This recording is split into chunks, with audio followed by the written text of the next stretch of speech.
الأندلس، فردوسنا الأرضية التي فقدناها وتحولت إلى جرح نازف في قلب الأمة الإسلامية. من الصعب أن نقرأ عن الأندلس دون أن تملأنا الحسرة. ذروة النعيم الدنيوي الذي أسكر الحكام، ولم يفق الحكام من سكرتهم إلا بضياع الأندلس وانتكاس الأمة.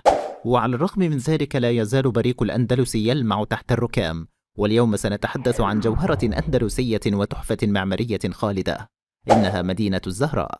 في البداية اشتركوا معنا بالقناة وفعلوا جرس الإشعارات لتصلكم المزيد من مقاطعنا المقبلة، وإذا أعجبكم ذلك المقطع اضغطوا على زر الإعجاب.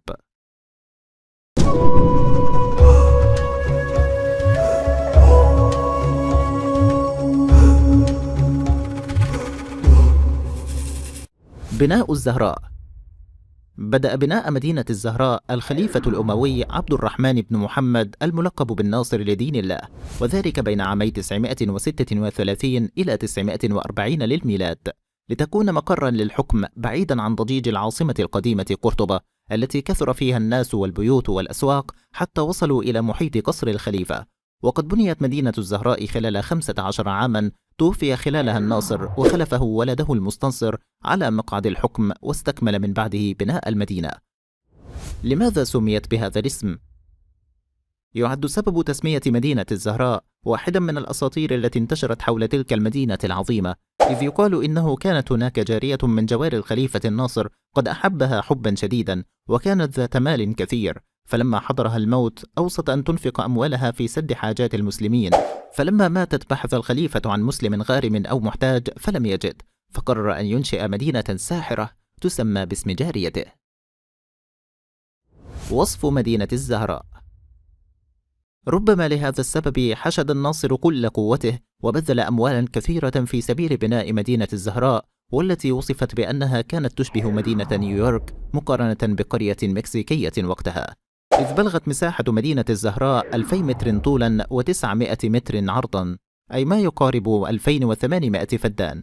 وكان عدد مبانيها 4000 مبنى من قصور وبيوت وحمامات ومساجد، وكان عدد أبوابها 15,000 باب كلهم مزينون بالنحاس. لتصنع مدينة ملكية تتكون من 3 مستويات أو طبقات. الطبقة الأولى فوق سفح الجبل، وبها قصر الخليفة عبد الرحمن ويحيط به سور. الطبقة الثانية حيث بنيت قصور الأمراء ورجال الحرس الخاص بالخليفة. أما الطبقة الثالثة بها المسجد الجامع والحدائق وبيوت الجند والحرس. ويدخل الزوار من أسفل الجبل في مدخل كبير يسمى باب الإقباء، وكانت تحيط بهذا الباب الكثير من القباب الجميلة والرائعة. يوجد طريق ممهد بالرخام، ويحيط الطريق أعمدة رخامية. وبعد ذلك يوجد باب السدة المؤدي إلى الطبقة التي يوجد بها المسجد الجامع والحدائق وبيوت الجند والحرس والمحاطة بالأشجار. وفي نهاية هذا المستوى توجد السلالم التي تؤدي إلى الطابق الثاني الذي يحتوي على قصور الأمراء وبيوت كبار الحرس الخاص بالخليفة عبد الرحمن الناصر. بعد ذلك نصعد السلالم مرة أخرى حتى نصل للطبقة الأولى الملكية التي تحتوي على قصر الخليفة عبد الرحمن الناصر. وعند الوصول لهذا الجزء أول ما يقابل الزائر يوجد بهو كبير جدا أنشأه الخليفة الناصر لاستقبال السفراء والملوك، ويتكون البهو من أقواس تزينه وعددها 3.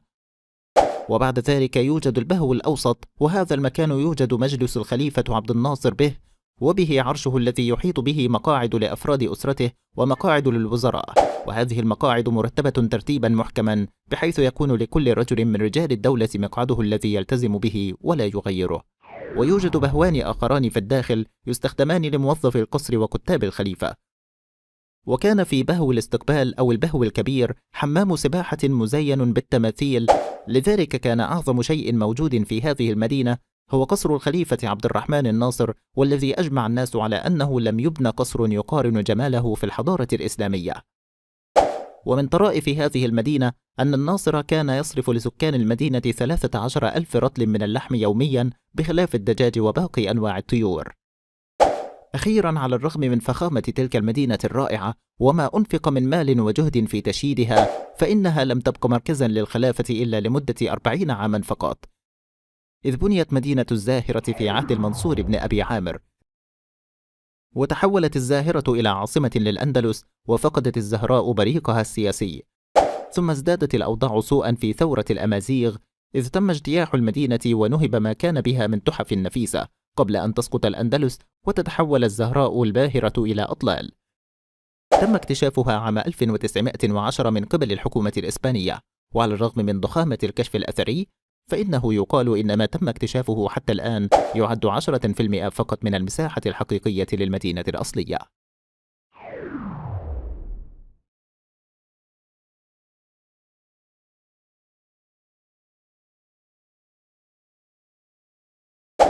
هذا كل ما لدينا اليوم.